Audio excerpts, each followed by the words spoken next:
മാത്യുവിന് duty ഉള്ളതുകൊണ്ട് തന്നെ ഒരു സാധാരണ ദിവസം എന്നതിൽ കവിഞ്ഞ വിഷുവായിട്ട് ഞങ്ങൾക്ക് അങ്ങനെ പ്രത്യേകിച്ച് പരിപാടിയൊന്നുമില്ല. എന്നാലും എഴുന്നേറ്റ് ഉടനെ ഞങ്ങൾ വീട്ടിലോട്ട് വന്നിട്ടുണ്ട്.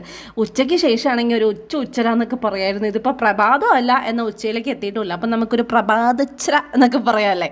അപ്പോൾ വീട്ടിലോട്ട് വന്നപ്പോൾ തന്നെ ഞങ്ങൾ സ്വീകരിക്കുന്ന ആരാന്നൊക്കെ കാണണ്ടേ. ഇതാ കണ്ടോളൂ. വാ വാ വാ വാ വാ വാ വാ.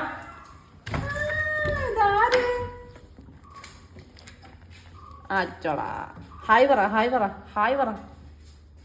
ഇതാണ്ട് രണ്ടുപേര് സുഭാഷ് വെള്ളപ്പനും. വാ കേറാം. Come on come on. കുറച്ച്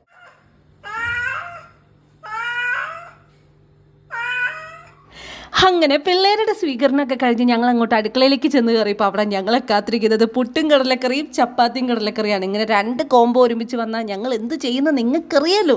ഒരാൾ ചപ്പാത്തിയും കടലക്കറി എടുക്കുന്നു, ഒരാൾ പുട്ടും കടലക്കറി എടുക്കുന്നു. അതാകുമ്പോൾ രണ്ടു പേർക്കും അങ്ങോട്ടും ഇങ്ങോട്ടും കൈയിട്ട് വാരി ആസ്വദിച്ച് കഴിക്കാം. രണ്ടുണ്ട് കാര്യം. ഇതിൻ്റെ ഇടയിൽ ബഹളം വയ്ക്കുന്ന നമ്മുടെ വെള്ളപ്പനെയും നിങ്ങൾക്ക് കാണാൻ പറ്റും. ഇങ്ങനെ വർത്താനമൊക്കെ പറഞ്ഞ് ഭക്ഷണമൊക്കെ ഇങ്ങനെ ആസ്വദിച്ച് കഴിക്കുന്നതിൻ്റെ ഇടയിൽ വന്ന് കുത്തിരിക്കുന്നവനാണ് സുഭാഷ്. ഇവനെ ഞങ്ങൾക്ക് കഴിഞ്ഞ 2024 മെയ് 30 ഭയങ്കര പേമാരി സമയത്ത് വഴി കടന്ന് കിട്ടിയതാണ് കേട്ടോ.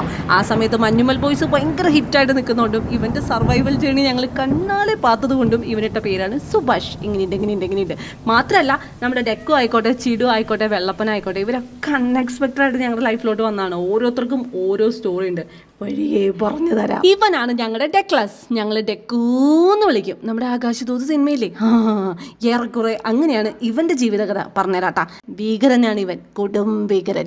ഞങ്ങളെയും ഈ കണ്ട പിള്ളേരെ മൊത്തം ഒരു കാരണവരുടെ സ്ഥാനത്ത് നിന്ന് സംരക്ഷിക്കുന്നത് ഇവനാണ്. പിന്നെ മാത്യുവിന് ഡ്യൂട്ടിക്ക് പോകേണ്ടതുകൊണ്ട് ഞങ്ങൾ അധിക സമയം ഇരിക്കാതെ പെട്ടെന്ന് ഇങ്ങോട്ട് ഇറങ്ങി. പക്ഷെ പോകുന്ന നേരത്ത് ജനാലയിലൊക്കെ വന്നിട്ട് ഇങ്ങനെ നോക്കി നിൽക്കും കേട്ടോ. ഞങ്ങളാണെന്നുണ്ടെങ്കിൽ കഴിക്കാവുന്ന അത്രയും കഴിച്ച് എടുക്കാവുന്ന അത്രയും എടുത്ത് തിരിച്ച് വീട്ടിലോട്ട് പോവാണ്. അപ്പോൾ എല്ലാവർക്കും ഹാപ്പി വിഷു.